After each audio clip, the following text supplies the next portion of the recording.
President Trump and Ukrainian President Zelenskyy are meeting at the White House, and moments ago, the two and Vice President J.D. Vance had an extraordinarily tense moment in the Oval Office. First of all, during the war, everybody has problems, even you, but you have nice ocean and don't feel now, but you will feel it in the future. What do you mean? I'm talking about the kind of diplomacy that's going to end the destruction of your country. Yes, but if you Mr. President, with On February 28th, Trump walked into the Oval Office expecting a routine meeting with a key world leader. Instead, he got a full-blown diplomatic disaster and an argument that escalated so fast that within hours, the news was everywhere. People couldn't believe what they were hearing, and neither could other world leaders. But here's where things get even worse for Trump. European allies, some of his strongest supporters, are now backing away. Countries that once stood by him are rethinking their loyalty, and the fallout is growing by the minute. Is this the moment that fractures Trump's global influence? Could this one confrontation shift international alliances? And most importantly, what does this mean for America's standing in the world? We're going to break down exactly what happened in this video and why Trump's allies are distancing themselves. Stay with us.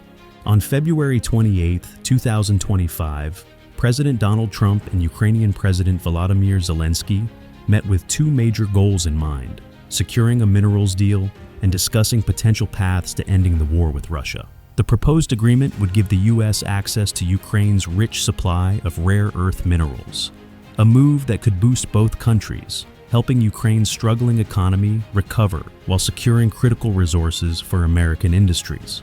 Beyond economic ties, the meeting also aimed to tackle the bigger geopolitical picture. With Ukraine still locked in a brutal war against Russia, discussions focused on how much support Washington was willing to provide and whether peace negotiations were a realistic option. But as tensions rose in the Oval Office, it became clear that this meeting would be remembered for far more than just trade talks. The argument between Trump and Zelenskyy wasn't just a private disagreement. It was broadcast for the world to see. The tension in the room was undeniable, and the fallout was immediate. Trump's vice president rushed to defend him at the meeting. J.D. Vance argued that diplomacy, not aggressive rhetoric, was the real path to peace. He pointed out that despite years of U.S. leaders talking tough on Putin, Russia still invaded Ukraine and caused massive destruction. In his view, posturing wasn't the answer. Real leadership required direct engagement. That, he claimed, was exactly what Trump was trying to do. During the meeting, Trump didn't sugarcoat his message. Either Zelenskyy makes a deal with Russia, or the U.S. might walk away. Then, J.D. Vance jumped in, calling Zelenskyy's approach disrespectful. He argued that Ukraine should be thanking Trump for trying to find a way out of this war, not challenging him in front of reporters. Meanwhile, behind closed doors, White House officials were already debating whether the U.S. should continue sending military aid after this tense exchange. When Vance blamed Biden's leadership for how things got to this point, Zelenskyy pushed back hard. He reminded the room that Russia had been breaking ceasefire agreements long before Biden came into office, even when Trump was president. He brought up the Minsk agreements that Putin had ignored and mentioned a prisoner exchange deal he personally signed that Russia never followed through on. Looking straight at Vance, Zelenskyy asked what kind of diplomacy he was even talking about.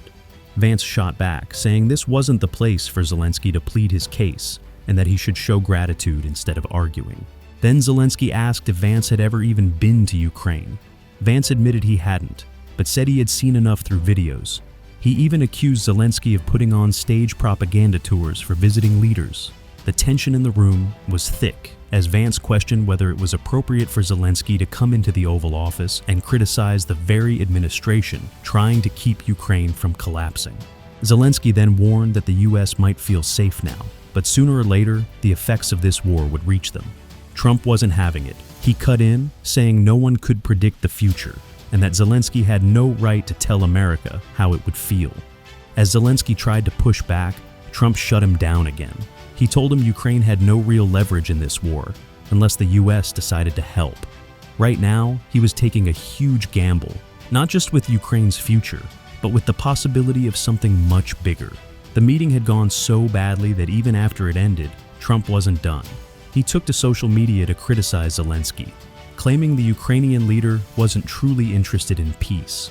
Posting on Truth Social, Trump described the discussion as intense and revealing, saying that only through such high-pressure conversations do people's true intentions come out.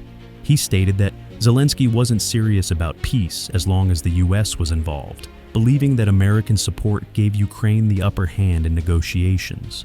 Trump made it clear that he wasn't interested in giving anyone an advantage. His goal was peace.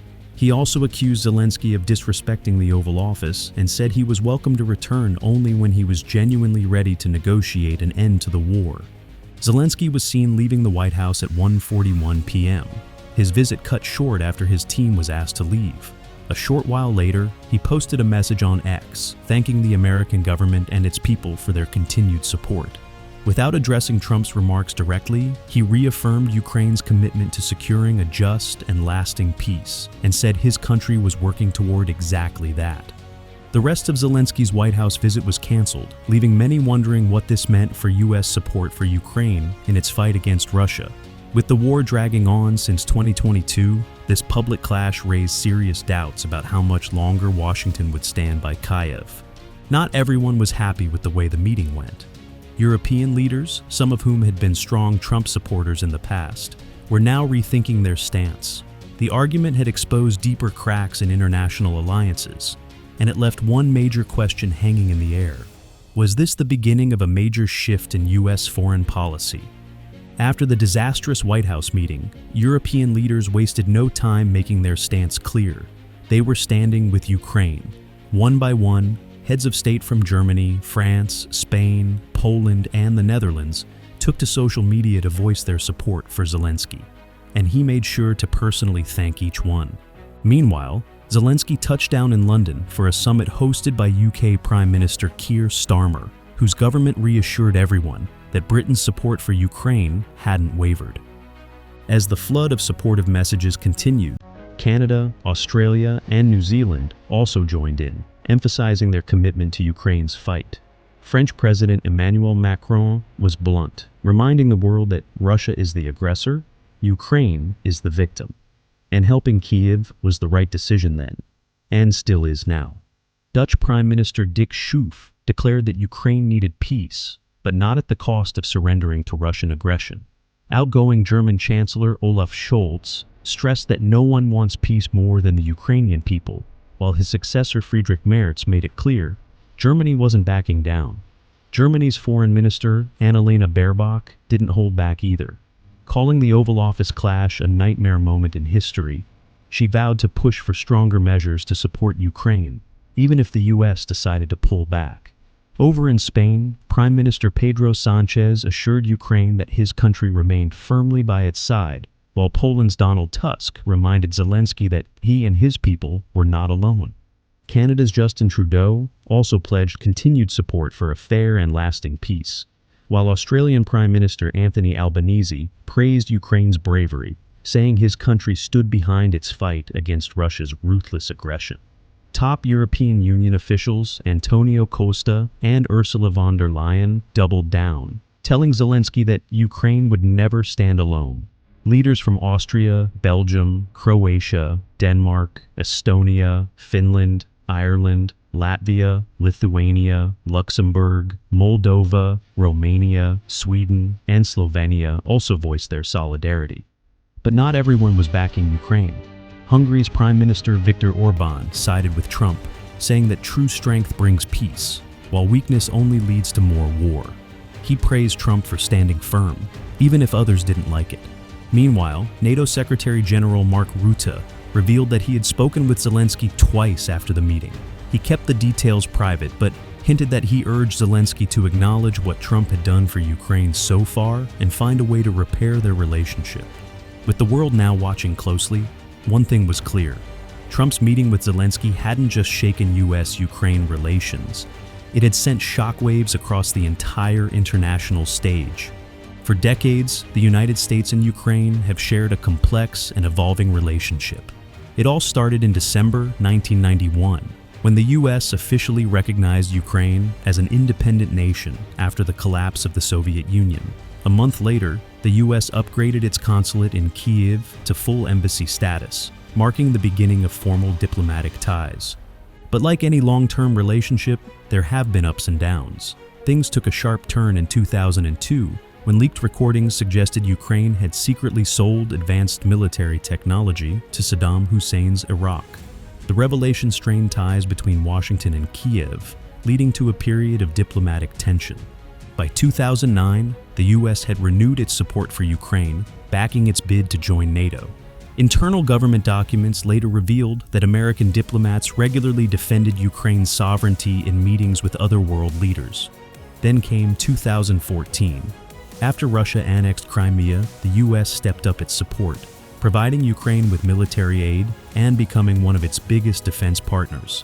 This assistance skyrocketed in 2022 when Russia launched a full-scale invasion, with the U.S. pouring billions into military aid and standing as one of Ukraine's strongest allies. President Joe Biden strongly condemned the invasion, promising continued support.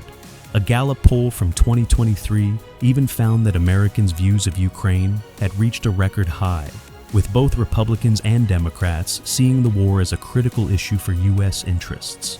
During this time, U.S.-Ukraine relations seemed stronger than ever. In December 2022, Zelenskyy made a surprise visit to Washington, D.C., addressing Congress and personally thanking the American people for their support. But fast forward to Trump's second term, and everything started to shift. His America First approach put the brakes on international commitments, including U.S. aid to Ukraine. Meanwhile, the U.S. Secretary of State publicly condemned Zelenskyy's hostile approach during the meeting, and even demanded an apology from the Ukrainian president. Despite these setbacks, Ukrainians have historically viewed the U.S. in a positive light. In 2002, 80% of Ukrainians had a favorable opinion of the U.S., though that number had dropped to 60% by 2011. In 2012, a survey showed that about a third of Ukrainians approved of U.S. leadership, while a large percentage remained unsure. In terms of official diplomatic ties, Ukraine has an embassy in Washington, D.C., along with consulates in Chicago, New York, and San Francisco. The U.S. maintains its own embassy in Kyiv. Both countries also participate as observer states in regional organizations like the BSCE and CBSS. With U.S.-Ukraine relations now at a crossroads, the big question remains: will things cool down, or are we witnessing a permanent break in one of the world's most critical alliances? Aside from the tense meeting with Zelenskyy, something strange has been unfolding lately, leaving many people baffled. Trump's stance on Ukraine seems to be aligning more and more with Putin. Maybe that's why his meeting with Zelenskyy turned into such a disaster. On February 24th, as the world marked the third anniversary of Russia's invasion, Trump sat down with French President Emmanuel Macron to discuss the ongoing conflict. During their conversation, Trump suggested that the war might finally be nearing its end. He went even further, claiming that Putin would be open to the idea of European peacekeepers in Ukraine to help maintain stability. He also expressed confidence that the war could wrap up within a matter of weeks. These remarks raised eyebrows across the international stage. With tensions still high and no clear signs of resolution, Trump's optimism and his belief that Putin would be willing to compromise left many wondering what exactly was going on behind the scenes. And just when you think things can't get more unexpected, Russia decided to weigh in on Trump's tense meeting with Zelenskyy. And to everyone's surprise, they're actually supporting him. Yes, you heard that right. Russian Foreign Minister Sergei Lavrov praised Trump for his common-sense approach to ending the war in Ukraine. In a rather bold statement, Lavrov suggested that while European powers have rallied around Ukraine, they're actually the ones trying to drag the conflict out. Lavrov went on to say that, while the US and Russia will never agree on everything, both countries have agreed to be pragmatic when their interests align. He even took a moment to compare the US-Russia relationship to the US-China relationship, saying that both sides should aim to cooperate on mutually beneficial projects without letting disagreements turn into full-blown conflict. Lavrov didn't stop there. He even threw in a nod to Trump's signature slogan, saying that at the end of the day, it's still all about making America great again. He called Trump's approach to politics lively and human, adding that this is exactly what makes working with him so interesting. Well, that's one way to start a conversation. Russia and Trump on the same side. Talk about a plot twist no one saw coming.